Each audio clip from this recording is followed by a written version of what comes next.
hinatulang mamatay si Jesus. Nakaugalian na ng gobernador na tuwing Pasko ay magpalaya ng isang bilanggo na hinihiling ng taong bayan.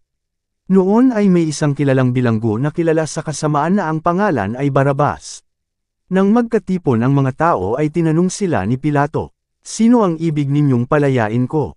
Si Barabas, o si Jesus na tinatawag na Kristo?" Alam ni Pilato na naiinggit lamang sila kaya nila isinakdal si Jesus. Bukod dito, nang si Pilato ay nakaupo sa hukuman, nagpasabi ang kanyang asawa, "Huwag kang makialam sa usapin ng taong iyan. Wala siyang kasalanan. Labis akong nahirapan dahil sa aking panaginip kagabi tungkol sa kanya." Ang mga tao na may hinikayat ng mga punong pari at ng mga pinuno ng bayan na hilingin kay Pilato na si Barabas ang palayain at si Jesus ay ipapatay. Muli silang tinanong ng gobernador, "Sino sa dalawa ang nais ninyong palayain ko?"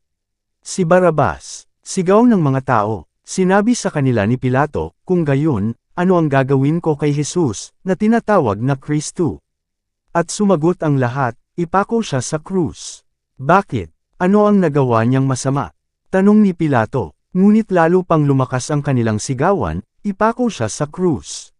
Nang makita ni Pilato na wala siyang magagawa, at malamang pa'y magkagulo, nagpakuha siya ng tubig at naghugas ng kamay sa harap ng mga tao. "Wala akong pananagutan sa dugo ng taong ito. Ito'y pananagutan ninyo," sabi niya. Sumagot naman ang mga tao, "Pananagutan namin at ng aming mga anak ang dugo niya." Pinalaya nga ni Pilato si Barabas at ipinahagupit naman si Jesus. Pagkatapos, ibinigay siya sa kanila upang ipako sa krus.